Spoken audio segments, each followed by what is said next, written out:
নমস্কার বন্ধুরা, এনাস কিচেনে আপনাদের আবারও একবার স্বাগত। আশা করি আপনারা সবাই খুব ভালো আছেন। প্রতিবারের মতো আবারও ফিরে এসেছি নতুন রেসিপি নিয়ে। আর আজকের রেসিপি হলো আলু বেগুন দিয়ে মাছের তেলের ঝাল। এই মাছের তেলের ঝালটা কিন্তু গরম ভাতের দারুণ লাগে খেতে। যদি ভালো লেগে থাকে অবশ্যই একটা লাইক শেয়ার করে দেবেন এবং কমেন্ট করে জানাবেন কেমন হয়েছে। আর আমার চ্যানেলে এখনও যারা সাবস্ক্রাইব করেননি প্লিজ সাবস্ক্রাইব করে দিয়ে পাশে থাকা বেল আইকনটিতে চাপ দিয়ে রাখবেন। তো শুরু থেকে শেষ অবধি ভিডিওটি কিন্তু স্কিপ না করে দেখতে থাকুন। মাছের তেলের ঝাল করার জন্য নিয়েছি দেখুন একটা বেগুন ছোট করে কেটে নিয়েছি। আর আলু নিয়েছি এখানে দুটো, একদম ছোট ছোট করে কেটে নিতে হবে এইরকম ডুমো করে। আর এখানে নিয়েছি দেখুন মাছের তেল, আর সাথে কিছুটা ডিম আছে মাছের। কড়াই গরম হলে দিয়ে দেবো সর্ষের তেল, দিয়ে দেবো দুটো পেঁয়াজ কুচি। পেঁয়াজটাকে একটু নেড়ে চেড়ে দেবো।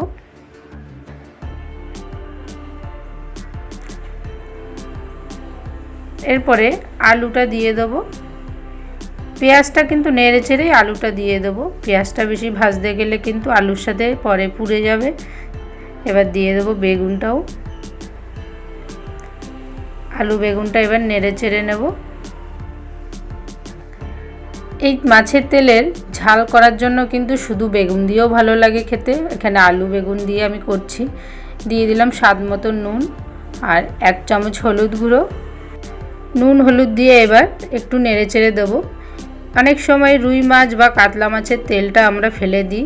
ওই তেলটা না ফেলে দিয়ে আপনারা এইভাবে আলু বেগুন দিয়ে একটা ঝাল তৈরি করবেন, দেখবেন গরম ভাতে কিন্তু দারুণ লাগে খেতে।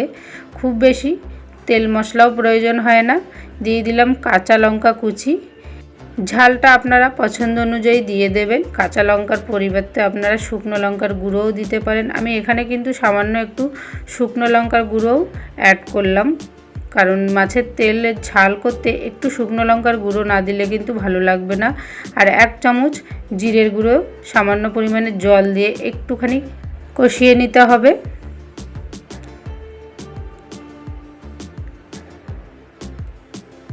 এবার দিয়ে দেবো মাছের তেলটা, আর সাথে সামান্য একটু মাছের ডিম। কয়েক মিনিট এইভাবে আলু বেগুনের সাথে মাছের তেলটাকে ভালো করে একটু কষিয়ে নিতে হবে।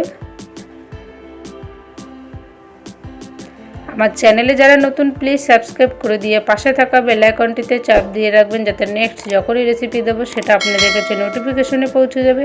আপনারা খুব সহজেই দেখে নিতে পারবেন।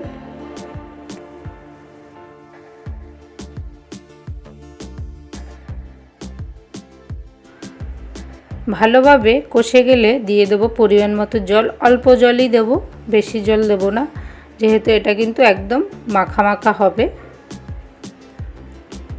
এবার ঢেকে দেবো 5 মিনিট।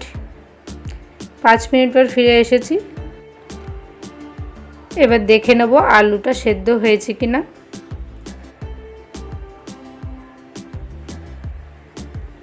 আলু মোটামুটি সেদ্ধ হয়ে গেছে।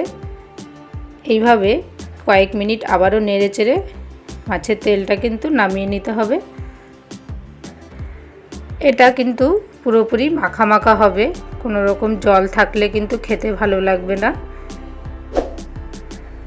হয়ে গেছে, এবার নামিয়ে নেব একটা পাত্রে। এই মাছের তেলটা অনেক সময় আমরা কিন্তু ফেলে দিই। এই মাছের তেল না ফেলে দিয়ে কিন্তু আপনারা এইভাবে আলু বেগুন দিয়ে ঝাল করতে পারেন, দেখবেন খেতে ভালো লাগবে।